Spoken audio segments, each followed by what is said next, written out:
Hello दोस्तों, आपका स्वागत है हमारे YouTube चैनल पर। दोस्तों, जब किसी पर कुदरत का कहर बरसता है तो सुनते ही रूह कांप जाती है। कुछ ऐसा ही हुआ था एक फ्लाइट 571 के साथ। ये प्लेन एक ऐसी बर्फीले रेगिस्तान में क्रैश हुआ था जहां बचे हुए पैसेंजर के लिए ना तो खाने के लिए खाना और ना ही पीने के लिए पानी था। अब उनके पास खुद को जिंदा बचाए रखने के लिए सिर्फ एक ही रास्ता था, वह था अपने ही मरे दोस्तों का मांस खाना। तो दोस्तों, कितने दिनों तक अपने ही दोस्तों को खाया और किस तरह वहाँ से बाहर निकले, आइए जानते हैं। लेकिन उससे पहले आपसे छोटी सी रिक्वेस्ट है, वीडियो को लाइक और चैनल को सब्सक्राइब करो यार, और घंटी के बटन को दबाना बिल्कुल ना भूलें, क्योंकि हम अपने चैनल पर ऐसे ही वीडियोस अक्सर लाते रहते हैं। 13 अक्टूबर 1972 को Carrasco international airport Montevideo old Christian club runway union नाम के एक क्लब के कुछ प्लेयर्स रबवे खेलने के लिए सेंटियागो जा रहे थे। टीम के कैप्टन ने एक 2 इंजन वाला प्राइवेट प्लेन बुक कर लिया। प्लेन में ज्यादा जगह बचने से प्लेयर्स के साथ साथ उनके कुछ रिलेटिव और रिश्तेदार भी जा रहे थे मैच देखने। प्लेन में लगभग 40 पैसेंजर, 5 क्रू मेंबर सवार हो गए और उस प्लेन के पायलट भी काफी एक्सपीरियंस वाले थे। प्लेन केरास्को एयरपोर्ट मोंटेवेडो से आसानी से उड़ान भरकर निकल गया। प्लेन को मोंटेवेडो से मेंडोजा जाना था, उसके बाद वहां से सेंटियागो जाना था। लेकिन उसके बाद मौसम खराब होने लगा। तभी पायलट ने डिसीजन लिया कि हम मेंडोजा में ही रात रुकेंगे, और वे लोग वहीं पर रुक गए। लेकिन सुबह होते ही उन्हें वहां से निकलना था, लेकिन मौसम में कोई सुधार नहीं था। पायलट ने फिर भी दोपहर तक इंतजार किया, लेकिन मौसम फिर भी वैसा ही था। फाइनली उन लोगों ने डिसीजन लिया कि अब हमें ऐसे ही मौसम में उड़ना पड़ेगा, और फाइनली वे लोग दोपहर के 2:18 पर वहां से उड़ान भर दी। इस सफर में एक मुश्किल थी कि इस जहाज को सेंटियागो पहुंचने से पहले एंडीज के बर्फीले पहाड़ों और रेगिस्तान को पार करना था। और एक अच्छी बात यह थी कि प्लेन में मौजूद पायलट 29 बार वहां से उन पहाड़ों से प्लेन उड़ा चुका था। वह प्लेन धीरे धीरे अपनी मंजिल की ओर बढ़ रहा था। मौसम खराब की वजह से पायलट को आगे का कुछ नहीं दिख रहा था, इसलिए पायलट अपनी लोकेशन का पता लगाने के लिए पूरी तरह डे ट्रैकिंग का यूज कर रहे थे। इस केस में प्लेन को अंदाजे से उड़ाना होता है कि हमारे प्लेन की क्या स्पीड है और वह कितने समय में कितनी दूरी तय कर लेगा। ऐसा ही हुआ कुछ फ्लाइट 571 के साथ। पायलट को लगा कि हमने एंटीज के बर्फीले पहाड़ों को पार कर लिया है। कुछ न दिखाई देने की वजह से पायलट प्लेन को धीरे धीरे नीचे की ओर लाने लगे और कंट्रोल रूम से लैंडिंग की परमिशन मांगने लगे। कंट्रोल रूम ने पूछा, क्या आपने एंटीज के पहाड़ों को पार कर लिया है? पायलट ने उसका जवाब दिया, जी हाँ, मैंने एंटीज के पर्वतों को पार कर लिया है। उसी हिसाब से पायलट द्वारा दी गई लोकेशन के अनुसार कंट्रोल रूम उन्हें गाइड करने लगा। कंट्रोल रूम ने पायलट से बोला, आप अपने प्लेन को 11,500 फीट की ऊंचाई पर ले आओ।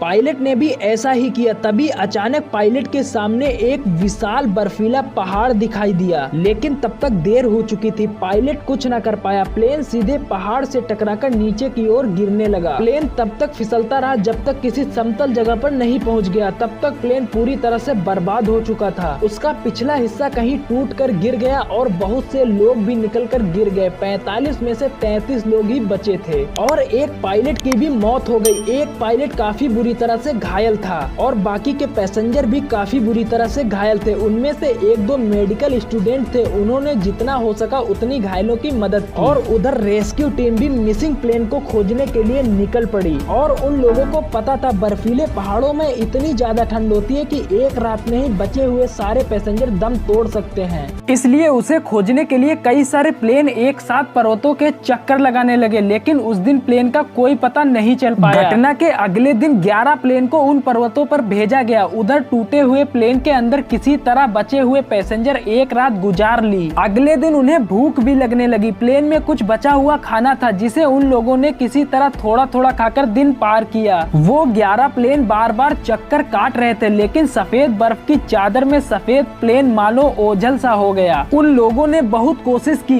कि हम लोग उन्हें कुछ दिखा पाए, किसी तरह का इशारा कर पाए, लेकिन सब कुछ बेकार रहा। वे सारे प्लेन वहाँ से धीरे धीरे चले गए। इसी तरह एक दिन और बीत गया। अगले दिन जब वे सोकर उठे तो पता चला कि 5 और लोगों ने दम तोड़ दिया। तब उन लोगों ने एक योजना बनाई कि जितने भी घायल अवस्था में हैं उन्हें हम बीच में रखेंगे, बाकी सब इधर उधर रहेंगे। घटना के तीसरे दिन खाना खत्म हो गया, पानी जमकर बर्फ बन गया। अब जिंदा रहने के लिए कुछ भी न था। तभी एक पैसेंजर ने बर्फ को पानी में बदलने के लिए एक तरकीब निकाल ली। सीट के खोल में बर्फ भरकर उसे मेटल से पैक कर देता और दिन के समय धूप निकलती तो मेटल गर्म होकर थोड़ा बहुत बर्फ पानी में बदल जाता था। किसी तरह वह दिन भी गुजर गया। ऐसे ही धीरे धीरे लोग मरते रहे और दिन गुजरते रहे। लगभग 8 दिन बाद प्लेन के रेडियो में अचानक से एक न्यूज चलने लगी कि अब फ्लाइट 571 का सर्च ऑपरेशन बंद कर दिया गया है, क्योंकि ज्यादा बर्फ की वजह से कुछ दिखाई नहीं दे रहा था और शायद वे सभी बर्फ में दब गए होंगे। अब 2 महीने बाद ऑपरेशन शुरू होगा जब बर्फ पिघलेगी। ये न्यूज सुनकर जिंदा बचे लोगों को बहुत दुख हुआ। अब उनकी उम्मीद भी खत्म हो चुकी थी और लगभग 4 दिनों से कुछ नहीं खाया था, भूख से भी तड़प रहे थे। आसपास भी कोई पेड़ पौधा फूल पत्ती नहीं थे जिसे खाकर जिंदा रहा जा सके। आसपास सिर्फ बर्फ ही बर्फ थी और फ्लाइट का मलबा। अब जिंदा बचने के लिए सिर्फ एक ही रास्ता था। बाहर पड़ी बॉडीज को अगर हम खाते हैं तो इतना प्रोटीन मिल जाएगा कि हम जिंदा बच जाएंगे। लेकिन ये करना इतना भी आसान नहीं था, क्योंकि बाहर पड़े लोग भी अपने ही दोस्त और रिश्तेदार थे, लेकिन और कोई रास्ता भी नहीं था।